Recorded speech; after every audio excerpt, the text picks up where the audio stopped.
children are an heritage of the Lord, and the fruit of the womb is his reward. As arrows are in the hands of a mighty man, so are the children of the youth. Happy is the man that hath his quiver full of them. These words from Psalm 127 offer joy and promise to every parent. But what of those with empty quivers? The childless, who cannot be fruitful and multiply. They come in several varieties.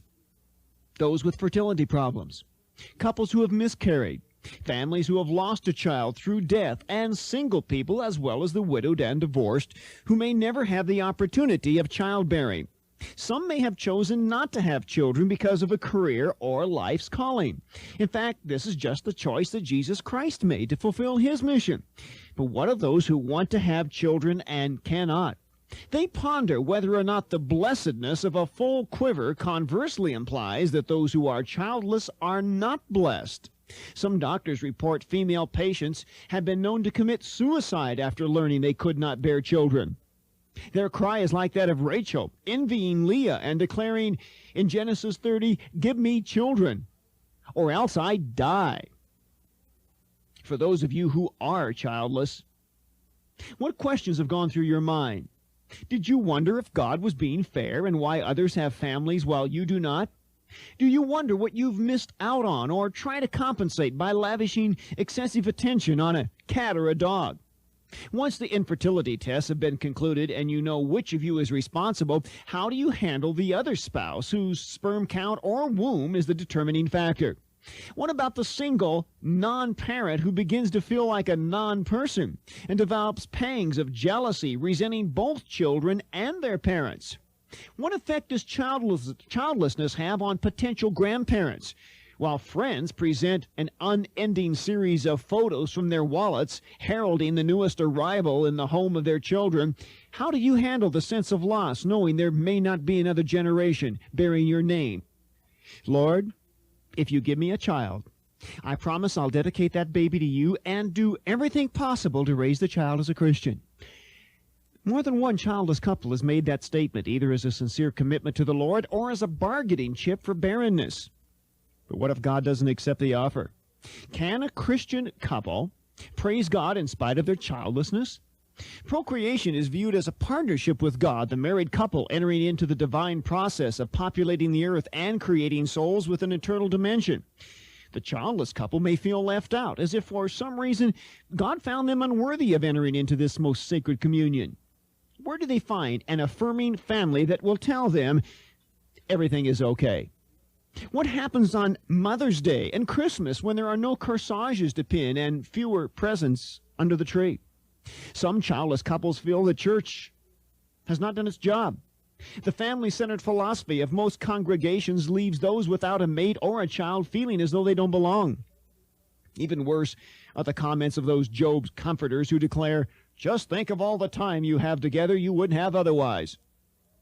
Or, "Don't worry, I know a couple who adopted and immediately had a baby of their own." Or worse yet, "Maybe you aren't praying enough. After all, remember Sarah." The latter comment particularly cruel in the case of a woman who's just had a hysterectomy. For some, adoption's the solution, but adoption does not necessarily negate all those feelings a couple may have for the child who never was. Neither does adoption automatically settle the issue of infertility and its emotional consequences. The lengthy procedures of adoption can be inherently traumatizing, amplifying the resentment toward natural parents.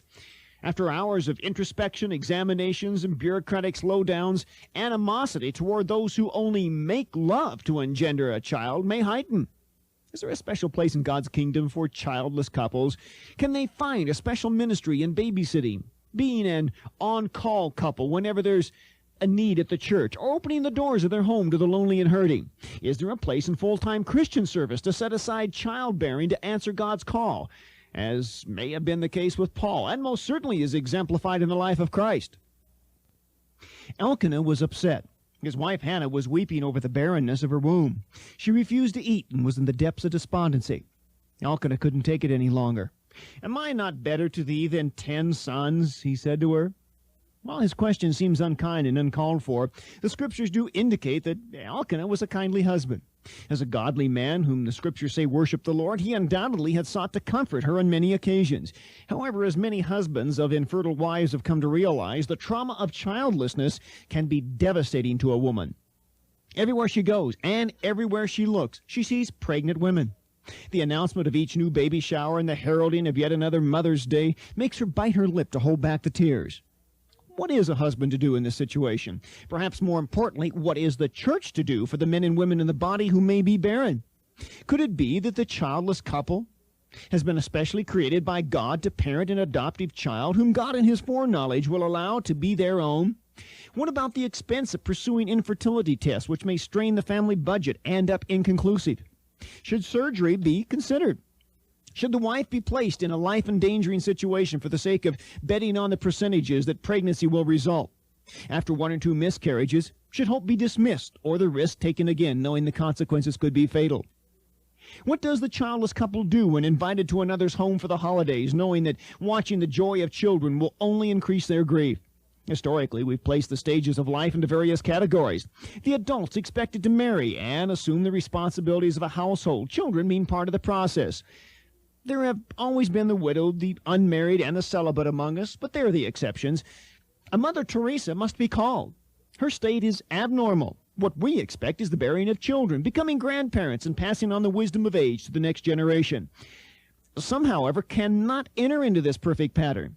In certain severe instances, a mate may have found themselves left alone, abandoned, or divorced by a spouse who considered their infertility unacceptable.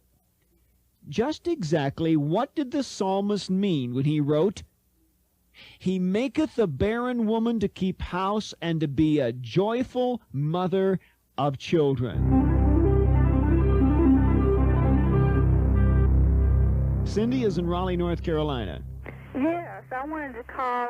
Me and my husband are still infertile, but to a certain extent, we had to go through artificial insemination by a donor.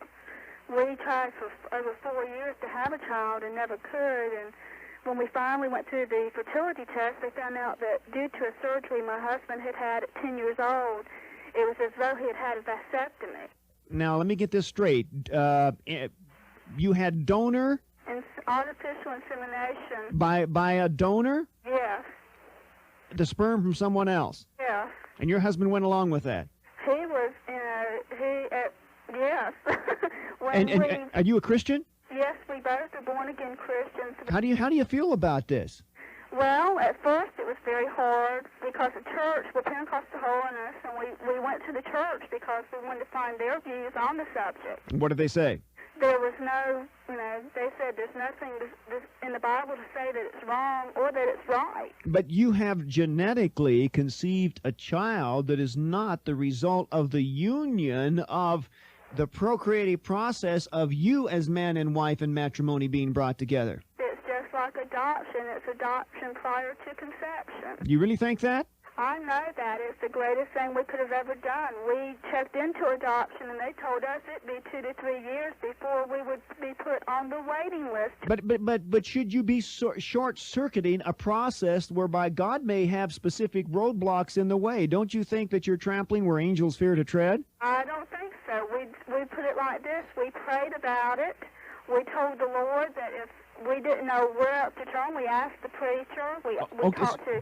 My husband's father was a minister. My uncle was a minister. We talked to all of them. Okay, but now wait a minute. When that child is older someday, what are you going to do when the child says, "Where's my daddy"? That's not his daddy. We'll tell him. We've already begun. He's 9 months old, and we've already begun to tell him. Where'd you get the sperm? Through a sperm bank, a reputable sperm bank my doctors have used over and over. Excuse me. I don't think there's anything such as a reputable sperm bank. There is. Okay. What do you know about the father? Well, we know that he was healthy. We didn't go into, a whole lot. How do you know that? Because I've studied this very carefully. I'm kind of getting ahead of myself here for the topic on Wednesday. As you can tell, I'm not entirely in favor of this sort of thing. Okay. The majority of the time, it is medical students. They have to go through a strict clearing process. They have a bunch of questionnaires to ask. Okay, but now, you see, I find myself in an uncomfortable position here because you've got the baby now, right? Yes, I do. So and here, we love him dearly. We feel like he is a gift from God. okay, how do you feel then about this man who went into a room and got by himself with a bunch of Playboy and Penthouse magazines and masturbated so you could have a baby? Now, somebody's going to think, oh, don't say that to this woman who's got this lovely child, but that is what happened. It never comes into our mind. My husband now says that he's just so happy. We prayed the entire 9 months I carried him. We prayed the 2 months that I tried, and I've got news for you. I know it was the Lord that got me pregnant, because the month I got pregnant, the doctors were not expecting me to be pregnant. No, wait a minute. It was the artificial insemination bank that got you pregnant because some guy had lustful thoughts and masturbated. Got news for you. Medically, I should not have gotten pregnant that month. I was. Excuse me. You're not listening to anything I'm saying. You're not gonna let me put a guilt trip on you, are you? Okay, go ahead. I'm willing to take anything you have to throw my way. So you think it's a great thing? I would recommend it to my best friend. Matter of fact, we've got friends right now that are trying the exact same procedure. When you have gone childless for 4 years, and you have people telling you, oh, adopt, it's fine. Adoption isn't that easy. And when you're 25 and they're telling you the only children they have to adopt is 8-year-old children. You're just not patient enough to wait on the adoption process and wait for God to do it. You tried to short-circuit God's divine plan. How do you respond to that? I don't look at it like that. Like I said, we prayed and we told the Lord, we said, look, we're in a position right now, we don't know. Yeah, but wait a minute now, Cindy. I know you prayed and asked the Lord, but you were still the one who had to allow yourself and your body be submitted to the injection of sperm from another person who achieved an orgasm, most likely through immoral purposes. Not necessarily. You don't know that. You don't know what he was doing. Put it like this, when a husband goes through a fertility workup, he has to do the exact same thing more than once. Okay, Cindy. But I would tell anyone it is the greatest thing. My son, we're not the only ones who have said this. We've had people that don't even, that don't know it, that tell us that they can see the Lord's blessing in our son. Okay, Cindy, thank you for calling. I really do appreciate it. Okay.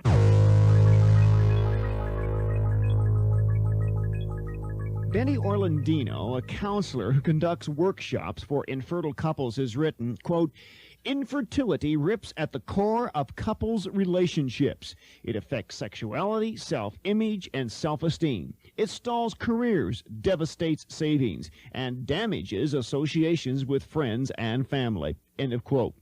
According to a study based on the 1982 National Survey of Family Growth, fecundity has reached an all-time low. Only about 1/2 of couples of childbearing age are physically able to have children. For women, the most common reason for infertility is a blockage or abnormality of the fallopian tubes. These thin, flexible structures which convey the egg from the ovaries to the uterus are where fertilization occurs. If they are blocked or damaged or frozen in place by scar tissue, the egg will be unable to complete its journey. A major cause of this blockage is pelvic inflammatory disease.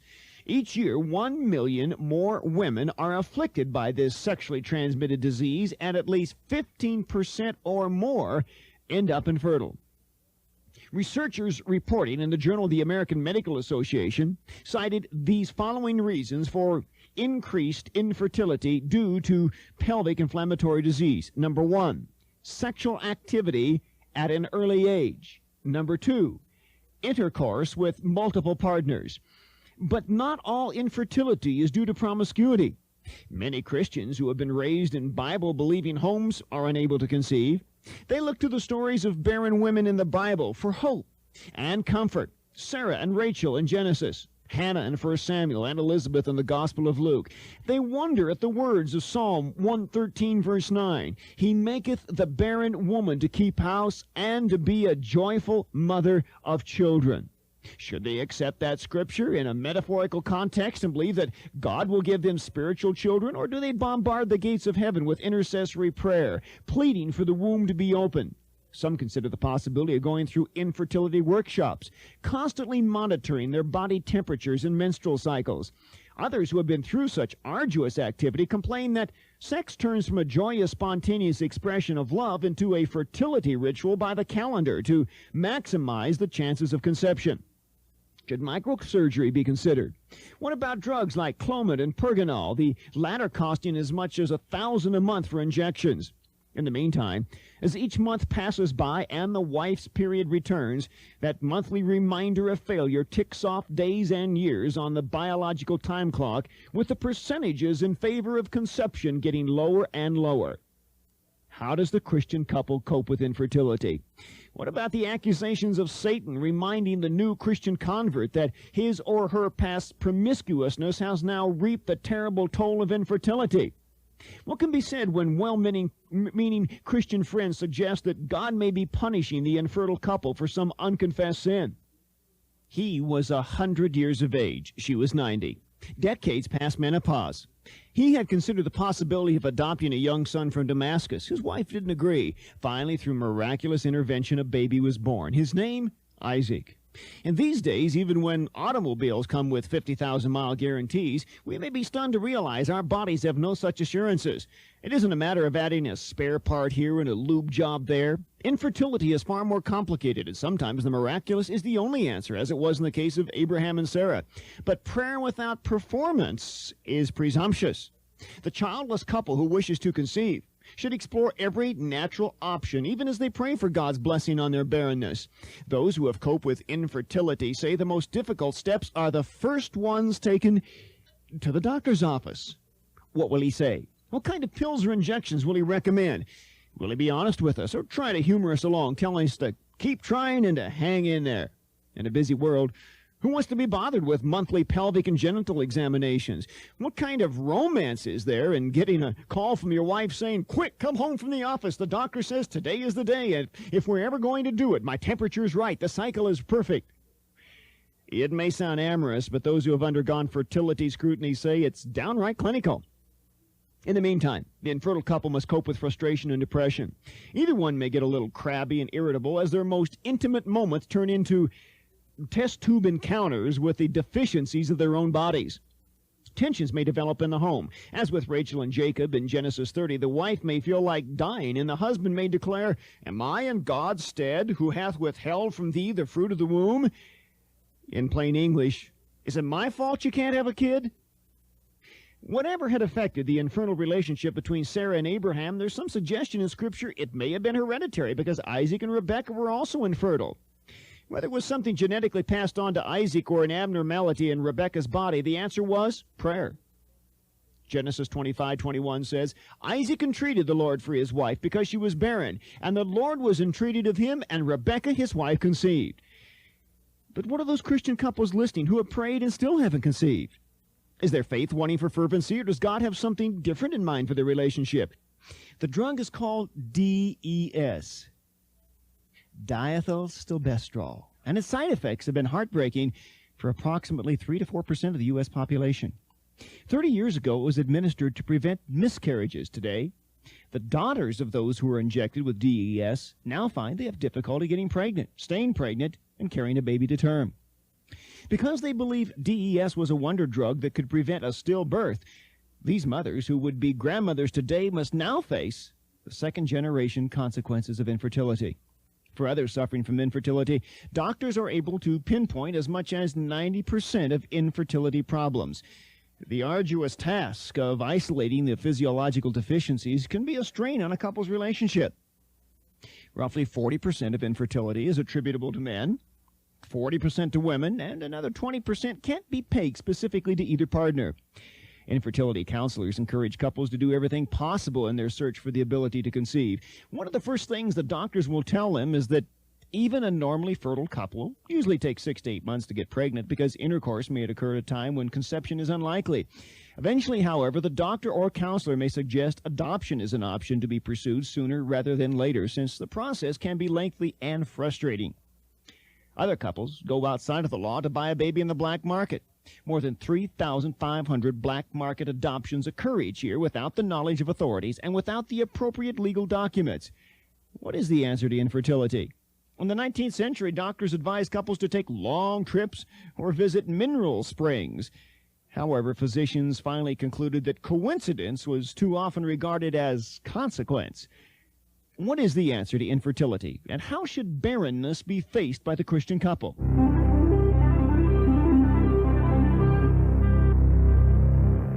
Laura, Phoenix. Hi, Bob. My husband and I, we've been married for 7 years. We've been trying for about 4 years now. Been through all the tests, all the schedulings, been taking fertility pills for a few months. I can't find anything really wrong with this. Does it get a little boring after a while doing all that? Very. The sexual scheduling is really bad. It gets really hard on your marriage, and it gets to where you don't even want to.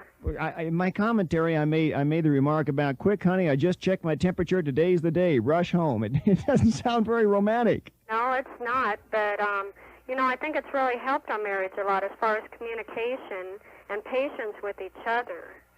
We've really been able to communicate a lot more on this subject, and we've been able to work with other people also in different areas of their lives. And, just letting them know that we are standing on faith and hope with the Lord and on Scripture, and that they, too, can do that. And a lot of prayers have been answered in our lives. Well, that's interesting to see that it's been a positive influence to help draw you together. Leonard is in Oakland? Yes. Oakland, Maryland. How are you, Bob? I'm doing fine. Leonard, how's your day today? We're doing fine. A little rainy, but it's a beautiful day. Well, listen, not too many men have called us today. I'm sure glad to get a guy out there. Well, I wanted my wife to call, but she's a little backward. But we had a great thing happen in our life, Bob. My wife and I got married back in 64, and we couldn't have no children. And through a long process, we finally went to the doctor, and she thought she was pregnant, but it wasn't. And the doctor then had put her on a series of medications. And she got sick and could not take them, and he tried some other methods, and nothing was resolved. They couldn't get nothing done with her. So he checked me to see if I was able, and so he said I was. But it was with her problem, but it went back to when she was a child. She was born, almost died, and she had rheumatic fever and caught pneumonia, and it left her with some serious problems and some female problems. And so he told me, he said she's not going to have no children, and so we were kind of worried about it. We kept praying and praying, and she thought she was pregnant. We took her to the doctor, and he called me in the office, and he said, Leonard, you got to do something with her because she just thinks this, and she's not pregnant. And so it really bothered her. So she started going to the altar every Sunday morning, getting prayed for. And one Sunday morning she got back and she said, I believe I'm healed. I feel better. Approximately 3 months later, she was sick. And I said, Judy, are you sure? She said, yes, I think I am. I really believe I am. So I took her, and the doctor kind of gave me a look out of the corner of his eye. You remember what I told you? And he thought it was a psychosomatic thing. I think so. And he said, I'll give her a check one more time. And he come out and he shook his head. He said, I don't believe it, but she's pregnant. I mean, she just kept going down, going down to the altar until she got it. Prayed for her. Kept going to the altar and kept going to bed. I don't mean to be light of that, but she kept continuing until she just didn't give up. And he told her when he delivered my first daughter on the table, he said, this is one girl. He told all the nurses in there, he said, this is one woman that I never thought I'd ever help her deliver a child. He said, I never believe this or ever dream of it. After all she's been through and what I know with her physical condition, he said, this has to be God. And Bob, we're just excited. We got two lovely daughters, one 17 and the other one is 15, and we're just so excited. They're both working for the Lord now, and I'm just so excited about what God does. That is great. Leonard, thank you. What a beautiful, positive testimony. And I hope it's a source of inspiration to some others of you out there who may have been seeking the Lord and really still continue to believe God will give you a child.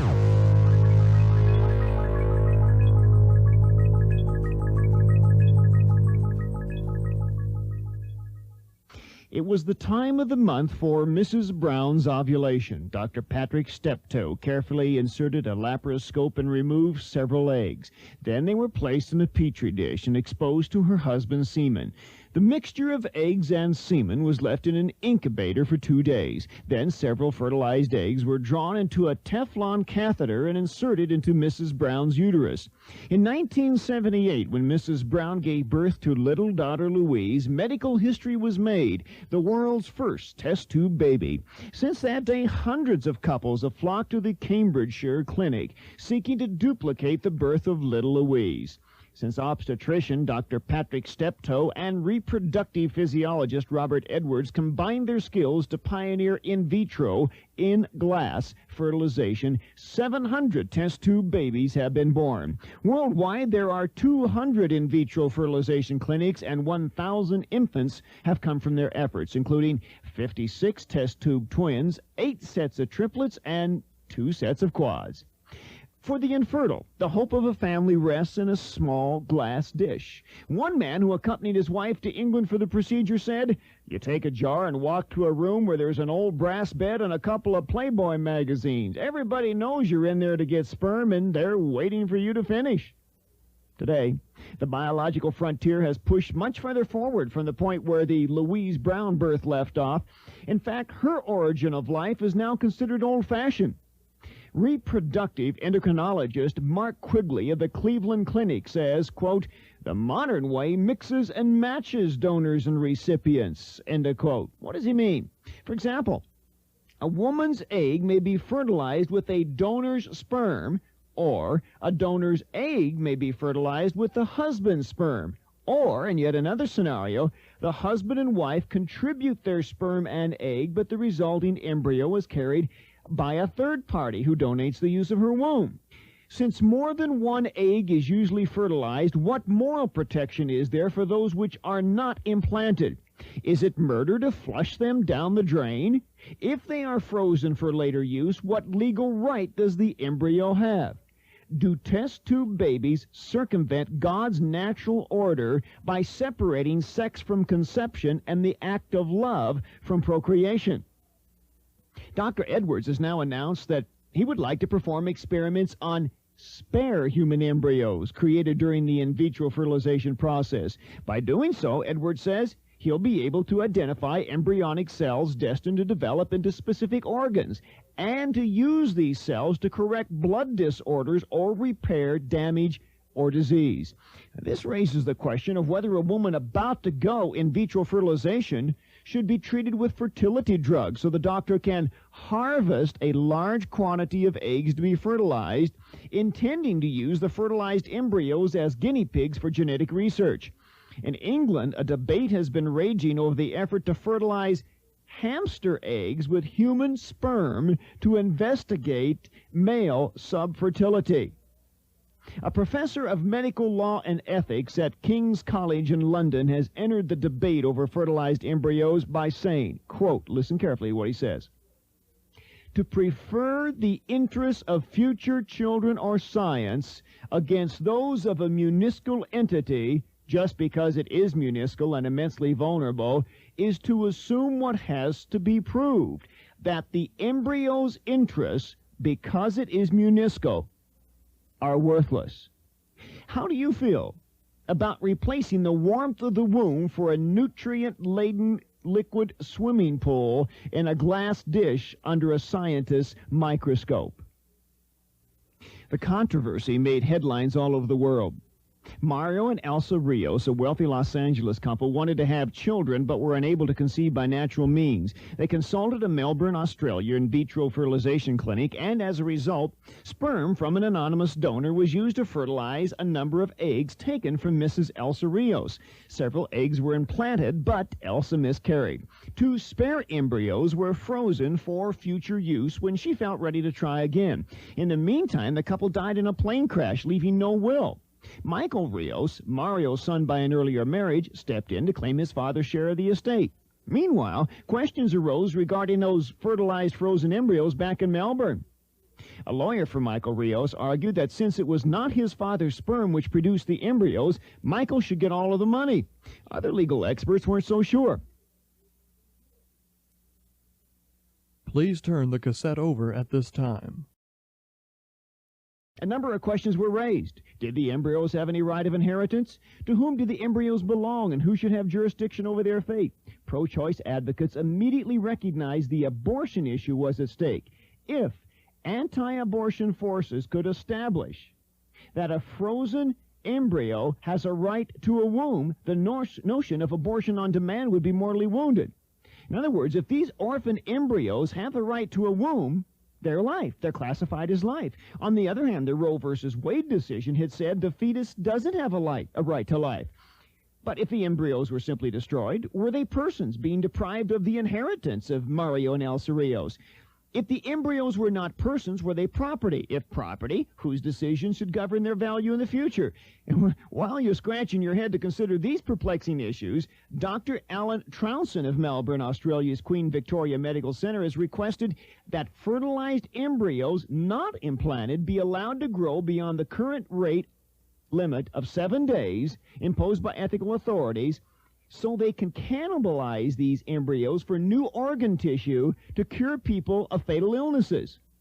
In vitro fertilization. It's a brave new world into which medical scientists and ethicists are stepping gingerly. In Holland, a baby boy has been born from an embryo that was frozen, thawed, and implanted in his mother's womb. He was the second such birth, the first in March '84, a girl born in Australia, also the product of a frozen embryo. Would you be willing to undergo such a procedure? Now, considering the cost of anywhere from $5,000 to $10,000, would you be willing to undergo in vitro fertilization, and what stipulations would you make regarding the embryos not implanted? In addition, would you consider cryopreservation, freezing your unused embryos in liquid nitrogen to try again if the first time fails, avoiding the need to undergo egg retrieval and fertilization all over again? In vitro fertilization. It's simple enough to define: the uniting of egg and sperm outside of the body, in vitro, in glass, in a small petri dish, with the intent of implanting the embryo in the body of a woman who cannot normally conceive. The variations on this theme and the ethical implications are another matter. For example, the standard American procedure is to unite the egg and sperm of husband and wife and then implant the fertilized embryo in the mother.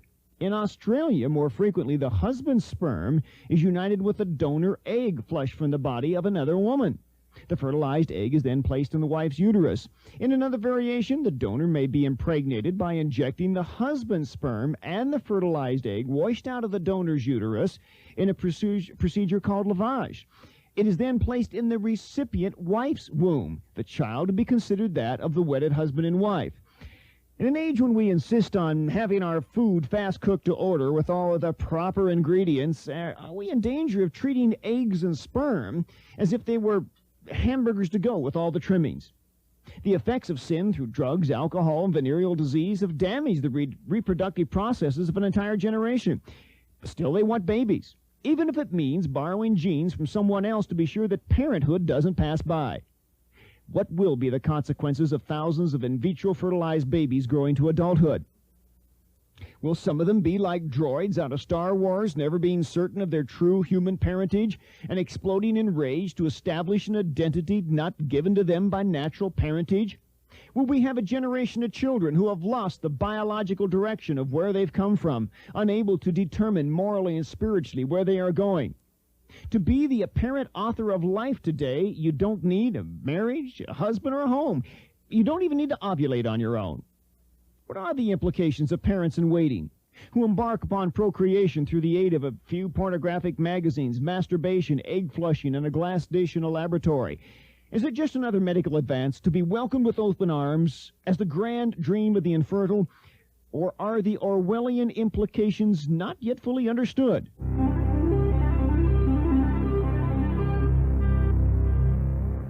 John, Melford, Connecticut. Yes. Go ahead. Oh, hi, Bob. Hi, John. How you doing? Fine.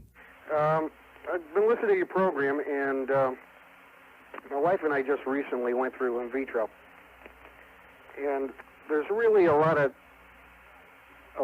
options for a couple that are going, and it took us about 3 years to finally make the decision to go.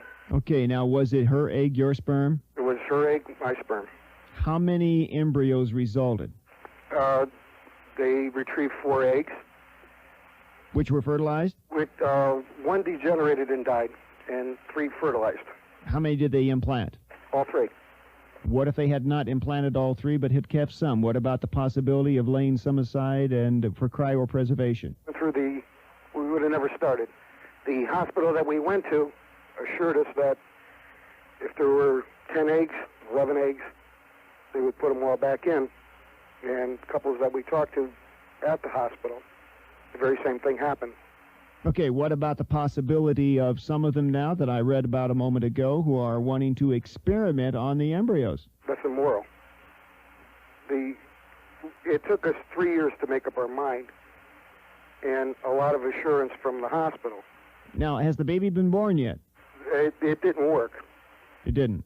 No. Now, for a couple that, I don't believe that people should be freezing embryos. For later experimentation? It leaves a lot of things open. You don't know what the hospital is going to do with them. Well, what assurance do you have in your particular case the hospital wasn't going to do anything? Was there a legal document signed? Oh, yes. And as you're going through this, and as you're going through the process, the wife is going to the hospital every day, and they're doing ultrasounds. Let me ask you a question I threw out a moment ago, since you've been involved in this situation, to find out the subfertility factor of the husband. I read a moment ago how they're now wanting to test sperm on animal eggs, hamster eggs to be specific. How do you feel about that, the possibility of trans-species fertilization? That's crazy. You can't. I'm sorry I didn't hear that before, but. But do you see the door that's starting to open here? How do we determine how far we're going to walk through this door, and when it becomes an aid and assist for the infertile, and when it goes beyond that to become a brave new world of Orwellian proportions? Unfortunately, for childless couples who have no other option, you have to go along with this. You don't have to go along with experimentation. And it's not necessary. I went through 3 tests before they determined that we could go through this. They had to do experimentation on my sperm to make sure there was enough. They won't. The hospital I went to is here in Connecticut, and they have guidelines set. If you don't meet these guidelines, you cannot go through the program. Now, I know there are other hospitals that are willing to do anything. Okay, are you considering the possibility of going through the procedure again? At this time, no.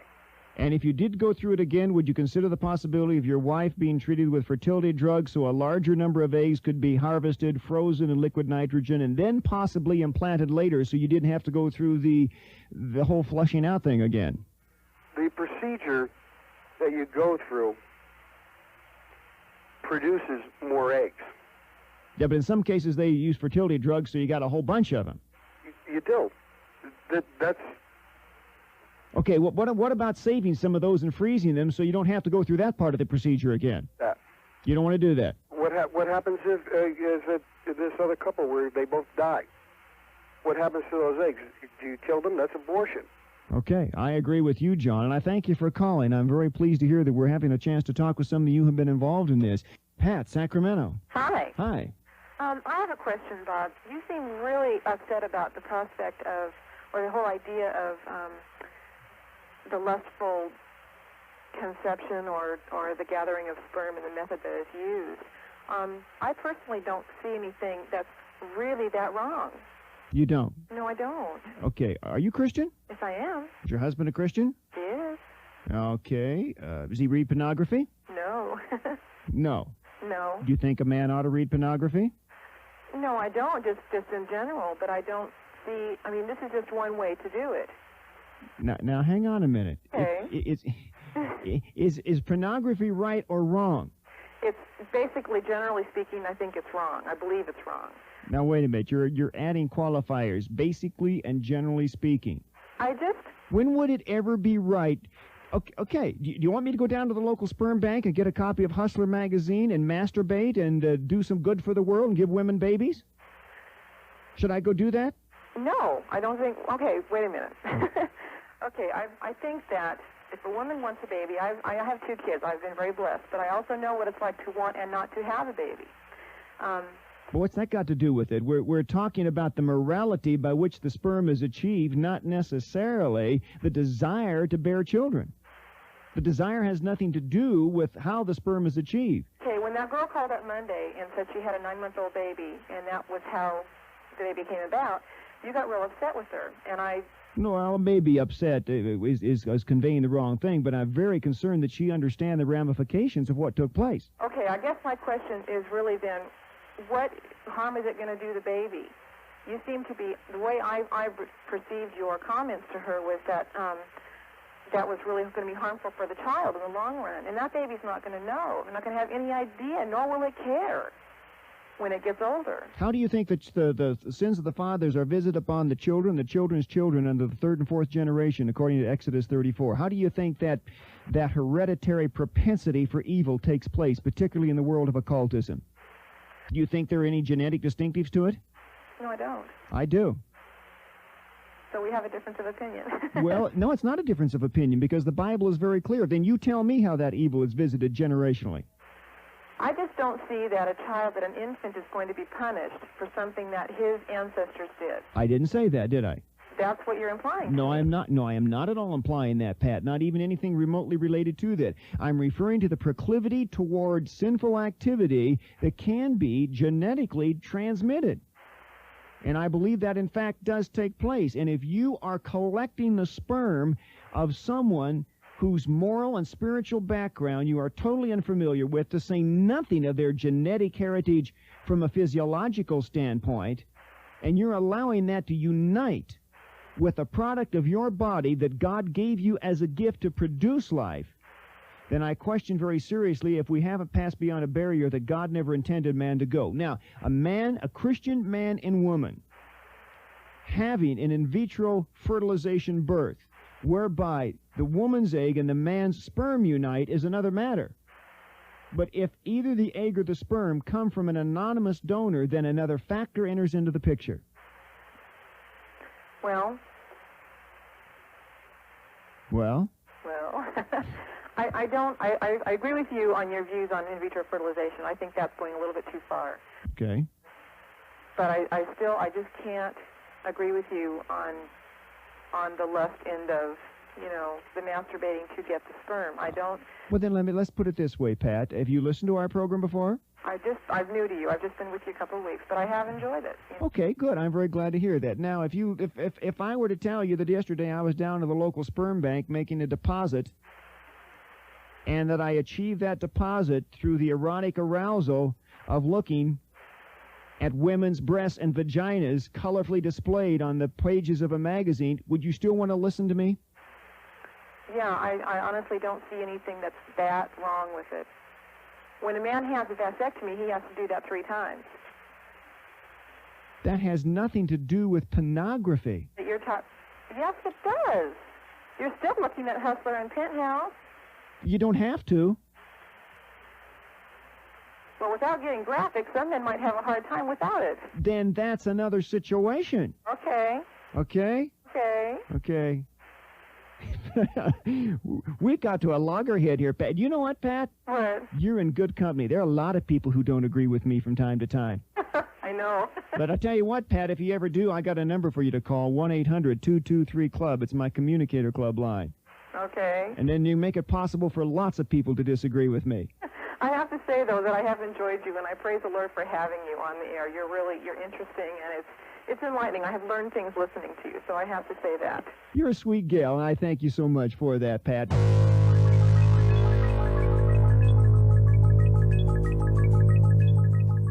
I enjoy being pregnant. So says Valerie, a New Jersey mother of 2 whose husband is a truck driver. However, Valerie's joy of motherhood extends no further than the delivery room. She is a surrogate mother who answered an ad in the newspaper declaring, "Couple unable to have child, willing to pay $10,000 fee and expenses to woman to carry husband's child, conception by artificial insemination." Aaron and Mandy, the parents-to-be, kept Valerie's $10,000 in an escrow account until the child was in their legal custody. In addition, they paid an agency fee of $7,500 and were responsible for up to $4,000 in doctor's fees, lab tests, legal costs, maternity clothes, and other expenses. But all instances of surrogate mothering have not gone so smoothly. The Alexander Melahoff case made headlines a while back after he had paid Judy Stiver of Lansing, Michigan, to bear his baby. The child was born mentally retarded, and Melahoff said he wouldn't fork over money for an inadequately manufactured product. Well, fortunately for Melahoff, a blood test revealed the baby really did belong to the Stivers. Judy Stiver, who had said she felt no maternal bond with the child she had carried for 9 months, gradually accepted the legitimacy of her motherhood, though she did complain no one had warned her and her husband to abstain from sex before the insemination. Other ethical issues have been raised with regards to lesbian couples having one of the partners artificially inseminated, and homosexual couples have hired out a baby-to-be by means of a female serving as a surrogate. Several litigious issues surround the phenomenon of surrogate mothering. If the surrogate decided on an abortion, should she be entitled to do so? What if she were to become emotionally attached to her child and sue to keep it? Could the biological father sue for custody? Who's responsible for an abnormally born infant? Suppose during pregnancy the couple is divorced or one of them dies and the remaining spouse doesn't want the baby on the way. What about the services of a surrogate for a husband and wife when the wife is a transsexual who became a woman through surgery? Is surrogate mothering adultery, or does separating it from the context of lust avoid biblical condemnation? Perhaps you've considered surrogate mothering yourself, or have considered hiring a surrogate because of infertility in your marriage. Just how far should we go into a brave new world of children by proxy? The only biblical instance of surrogate parenting is found in the story of Abraham and Sarah's attempt to have a child. Sarah's handmaiden Hagar bore Abraham a son named Ishmael. This presumptuous attempt of Sarah to bolster the divine purpose resulted in tragedy, even for Ishmael's descendants unto this day. As a result, many Christians would be prone to look at surrogate mothering as another example of man's godless arrogance to accept divine sovereignty in events related to procreation. Making technological parenthood a business seems to remove the mystery of life and reduces the parental instinct to a potential legal nightmare. Cooking for consignment a baby brewed in a hired oven doesn't replenish the earth as God intended. It takes two to make a baby. And the surrogate mother must deny her personhood permeating the being she bears.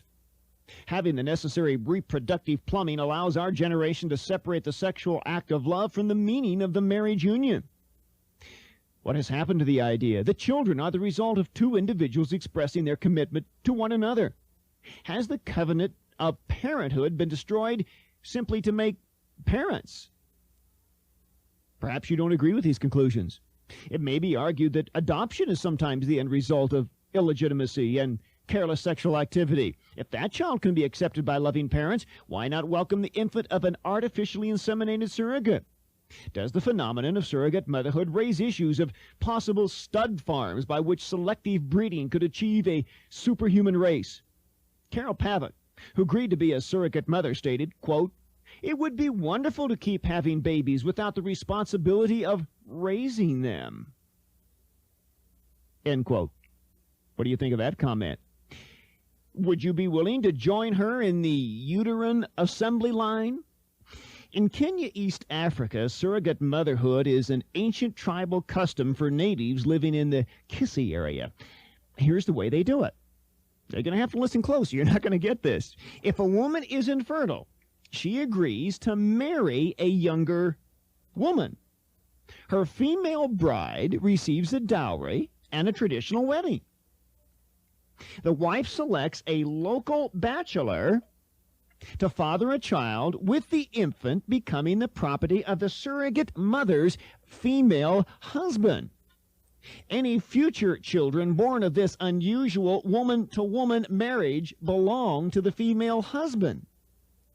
The natural father of the children is ignored, and the natural mother, who serves as a surrogate, has no legal claim to the babies. Enlightened Kenyan citizens, as well as a Nairobi Supreme Court judge, are appalled by the practice. As Africa becomes more Christianized, the idea of tribal surrogate motherhood is fading as a practice.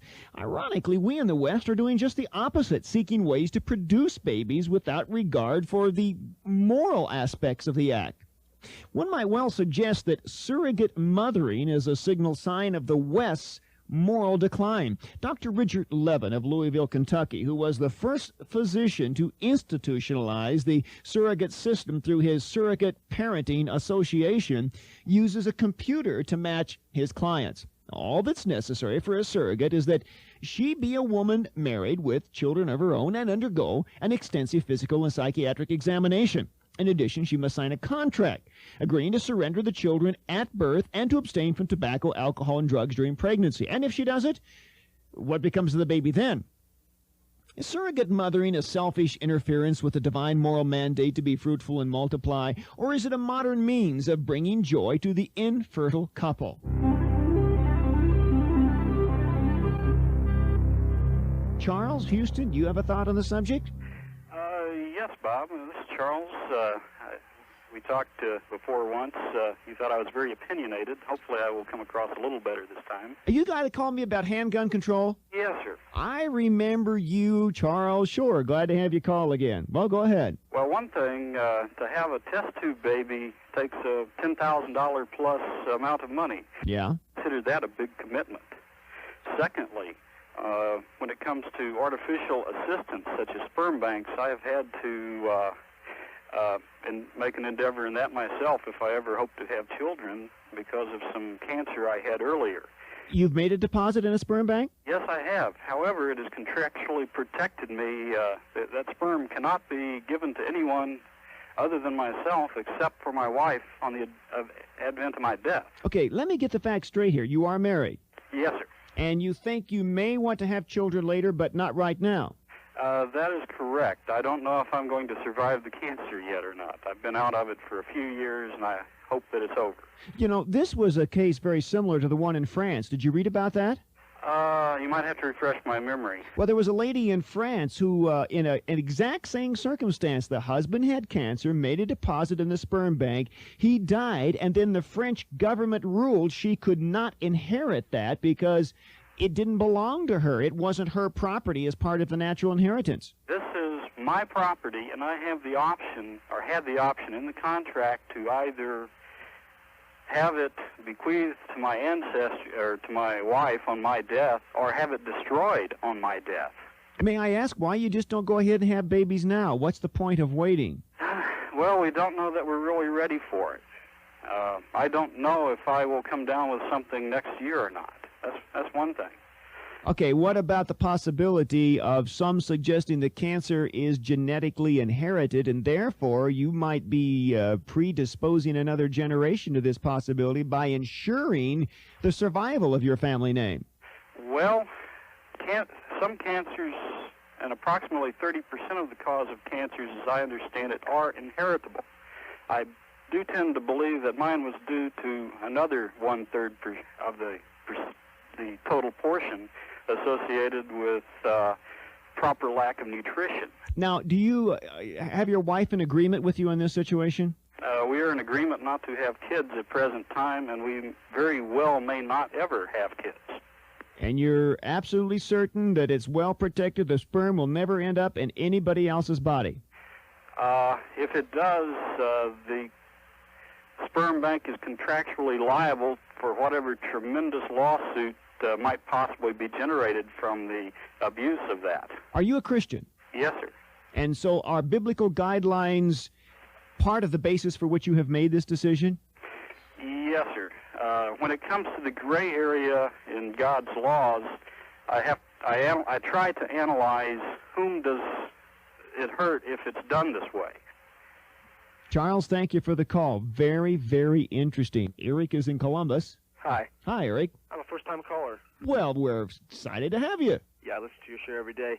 I was calling, your view on the surrogate thing says that it's a form of adultery. I tend to disagree for the fact that, for instance, like in the gospel, Jesus talks about if you commit a crime, that's a crime, but if you think about it, like for instance, he talks about lust. If you lust in your mind, that's a crime itself. I don't see any evil mental intentions, or you're not that's just it. The intention behind it, I don't think is evil at all. When you commit adultery or an affair, for instance, there is something more behind it than this act of maybe, let's say, transferring sperm to the woman and raising a child. Okay, but as we talked about earlier, that's only one aspect of the formula. What about the biological aspect? I agree. There's somebody else other than the husband that is transferring the sperm to her, and that is the question that you're raising. I think, though, that, again, in the gospel, Jesus, he kind of condemned the mental attitude behind crime, in a sense, and I don't see anything wrong mentally with this. I don't think there's any lust or any greed or any type of, perverted mental thinking behind donating sperm to somebody so that a childless mother could have a child. Okay, are you married? Yes, I am. Okay, what about your wife being impregnated with the sperm of another man? There tends to be some questioning in your mind about that. I agree. Okay, now what about if your wife can't have a baby, but you're willing to pay for a surrogate and you're willing to put your sperm into another woman and let her carry the baby? I don't know. If I talk to them personally, and they seem to be so sincere about their desire to have a child, and if they were, quote, robbed of having that right, I would tend to think that I would be doing good, like a good Samaritan. I'd be doing something good for her, and in the sense she would be, happy about it, of course. Okay, now hang on a minute, Eric. What is parenthood? That's maybe the whole point we're missing in this situation. What is parenthood? Is parenthood merely the ability to hold a child in your arms, no matter where the egg or the sperm came from? Is that parenthood? Now we understand that adoption is a totally different issue. Are you saying it's different because you're not carrying somebody else's sperm? I'm saying it's different because it was not the moral will of either person involved that brought that child into being. They're seeking to share of their love to someone who already exists. But to engage in the procreative process as a divine partnership with God Almighty is quite another matter. Then a moral act of the will brings life into being. Yeah, I see that it's not, quote, God's will that way. It's more of the individual's choice themselves taking over his position and judging that. Yeah, I see that. Okay, but shouldn't true parenthood in the biblical sense be a triune union, husband, wife, and God, seeking the face of the Lord, his will, and bringing a child into being, not as a matter of a random process of sexuality, but as a belief that out of their marriage union comes a child who is the heritage of the Lord? And the heritage of the Lord coming as a result of a matrimonial union God has blessed. What you have and what we talked about with Patty and his surrogate motherhood is not a matrimonial union that has God's blessing and endorsement upon it. Mm-hmm. It's merely reproductive plumbing being manipulated for human intent. Would you then limit a childless woman, a woman that can't raise children, would you limit her then to adoption only if she were to raise children? I'd limit her to the power of prayer. Okay. I just basically wanted to say that I don't think it is a form of adultery because, again, I think there's a mental corruption behind both parties, and I think that if someone were to give of their sperm to someone else so that a lady that was deprived of that right could raise one, I think that'd be doing good. All right, then, let's put it right down, let the tire meet the road. You don't think it's adultery? Your wife wants a baby? She can't bear one? Nothing wrong with your sperm, put it under the woman, let her bear the baby. Would you do it, yes or no? It'd have to be a decision. What's your decision, yes or no? I think I would. You would? Yeah. You would allow your sperm to impregnate another woman? If she was very sincere in her wanting to raise a child, I think I would, yeah. What's her sincerity got to do with it? Well, I'm not committing any act myself. I'm not mentally going after her, you see. It's just something that I'm doing to help her. She's raising a child, which is what she feels her purpose would be. That's why there's such a sincere longing for it. You would put your sperm in another woman, you as a Christian man, knowing that your body is the temple of the Holy Spirit. You would put your sperm into another woman to get a baby. In the context we're talking about, I don't think I'm committing any wrongful act in doing that. You would, yes or no? Would you do it? Yes.